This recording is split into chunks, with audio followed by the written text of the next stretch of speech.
I'm doing a podcast reading the Bible Promise Book, King James Version. And I'll be reading the chapter of anger, which is on page 9.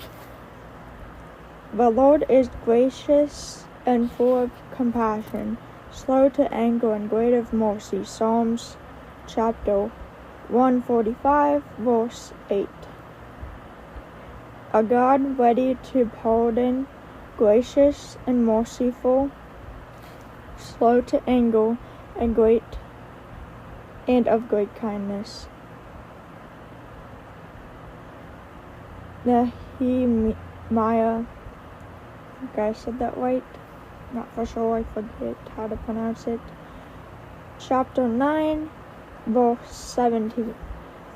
For his anger endureth but a moment, and his favor is life.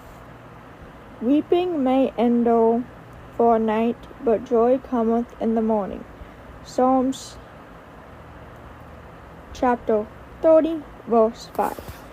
Wherefore, my beloved brethren, let every man be swift to hear, slow to speak, slow to wrath. I think that's the word. For the wrath of man worketh not the righteousness of God.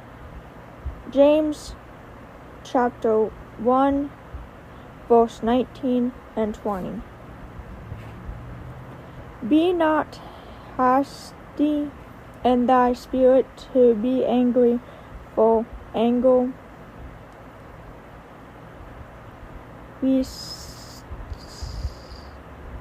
resteth, I think. I'm sorry, I'm not good at reading some words, guys.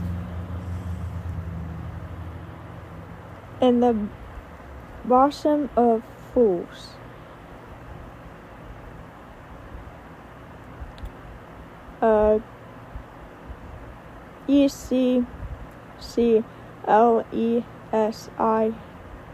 Ecclesiastes chapter 7:9. He that is soon angry dealeth foolishly. Proverbs chapter 14:17. He that is slow to anger is better than the mighty. And he that ruleth his spirit than he that taketh a city. Proverbs chapter 16, verse 32.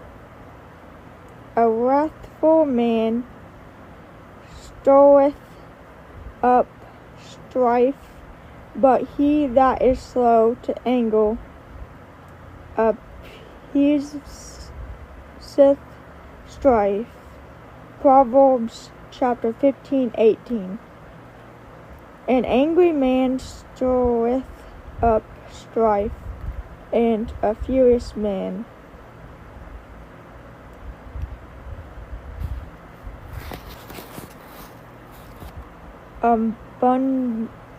aboundeth in transgression. Proverbs chapter 29, verse 22. Cease from anger and forsake wrath. I'm trying. It's not easy to read certain words in the Bible for me. I apologize. I'll get better at podcasts eventually. Fret not thyself in any wise to do evil. Psalms chapter 37, verse 8. Make no friendship with an angry man, and with a furious man thou shalt not go, lest thou learn his ways, and get a snare to thy soul. Proverbs chapter 22, verse 24 and 25. A soft answer turneth away wrath, but grievous words store up anger. Proverbs chapter 15, verse 1. Fathers, provoke not your children to anger, lest they be discouraged. Colossians chapter 3, verse 21.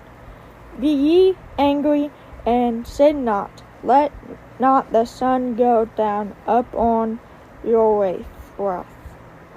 Ephesians chapter 4, 26.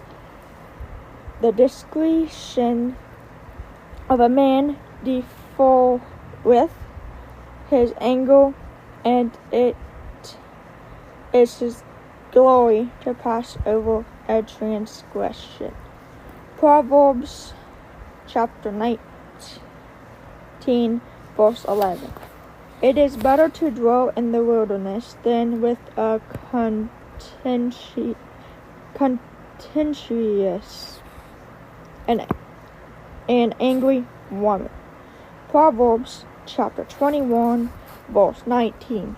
But I say unto you that whosoever is angry with his brother without a cause shall be in danger of the judgment.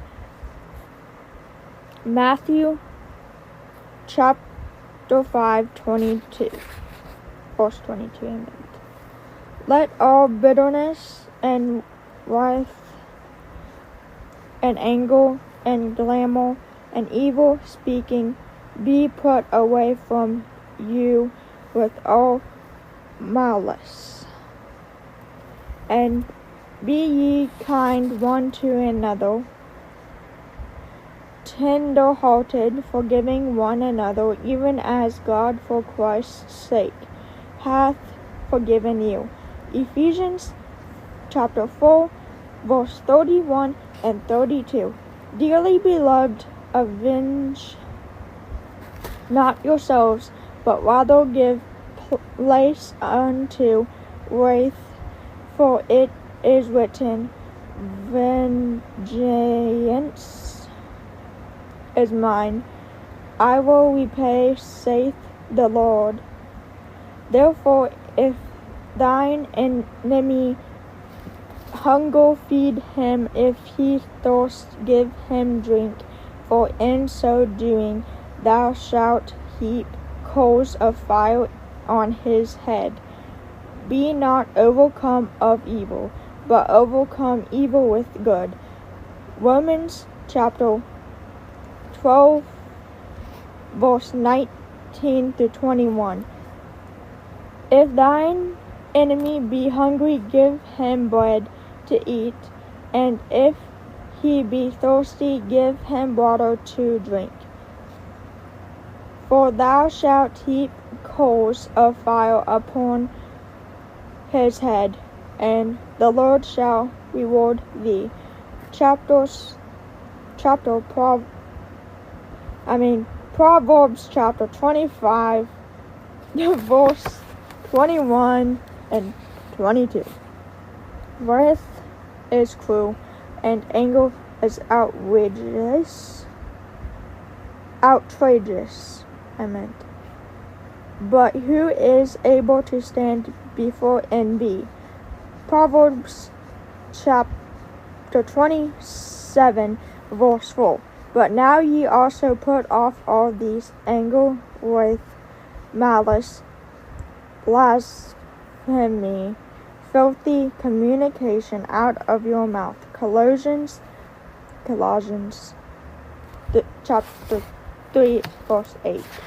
And I encourage you guys to open your actual Holy Bible, King James Version, to reread what I just read, because what I read, I tried my best to read correctly, but some of the words was tricky. I am only 19 and apparently still struggle to read certain words. I apologize. And this is something new I started because I was looking around in my room and I found this book that I just told you in the beginning of this podcast. Well, anyways, it used to be my Aunt Karen. She passed away a year or more ago. I can't remember exactly when, but she's up in heaven now, and she's probably smiling down on me for doing this. I got out of my comfort zone for this because usually I do not like reading a book out loud, but I did it in my real fall and to help others maybe get closer to God, which I'm trying to get closer to God again. And God bless you all.